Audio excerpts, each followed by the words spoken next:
राजा उत्तानपाद ब्रह्मा जी के पुत्र मनु के पुत्र थे। उनका विवाह एक बहुत ही सुंदर कन्या से हुआ था जिनका नाम सुनीता था। राजा अपनी पत्नी से बहुत प्रेम करते थे, लेकिन उन्हें कोई संतान नहीं थी, इसलिए रानी ने राजा को दूसरा विवाह करने को कहा। राजा अपनी पत्नी से बहुत प्रेम करते थे, इसलिए उन्होंने मना कर दिया और कहा कि दूसरी पत्नी के आने से तुम्हारा स्थान कम हो जाएगा। जिस पर सुनीता ने कहा, मुझे आप पर पूर्ण विश्वास है, ऐसा नहीं होगा। राजा को सुनीता की हट माननी पड़ी और उन्होंने दूसरा विवाह कर लिया। उनकी दूसरी पत्नी का नाम सूरज था। विवाह के बाद जब सूरज महल आई तब उसे राजा की पहली पत्नी के बारे में पता चला।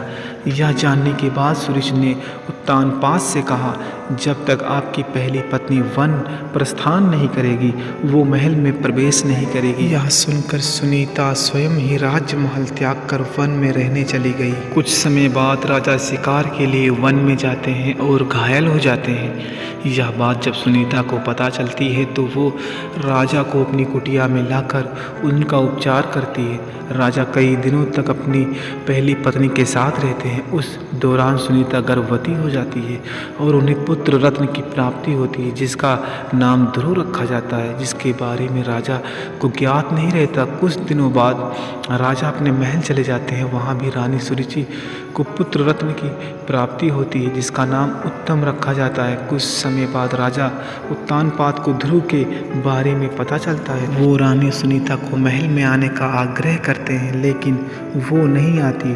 ध्रुव को कभी कभी महल भेज दिया करती। यह सब देख रानी सुरुचि को ध्रुव से घृणा होने लगी। एक दिन ध्रुव अपने पिता उत्तानपाद की गोद में बैठा था।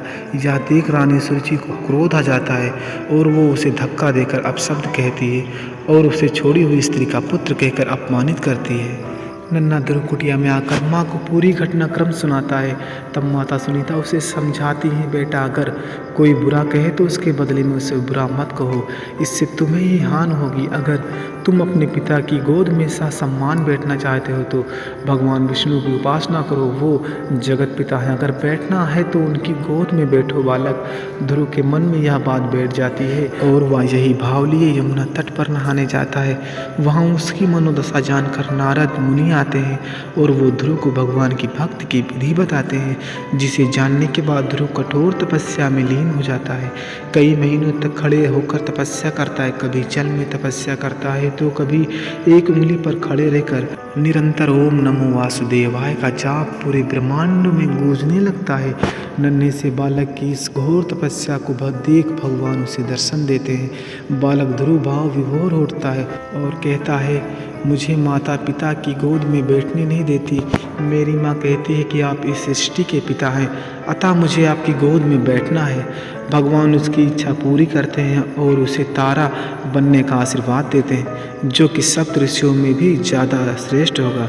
उन दिनों से आज तक आसमान में उत्तर दिशा की ओर ध्रुव तारा चमक रहा है। अगर आप इस तरह हिंदी कहानियाँ सुनने के शौकीन हैं तो चैनल को सब्सक्राइब करें, वीडियो को लाइक करें। जय श्री कृष्णा।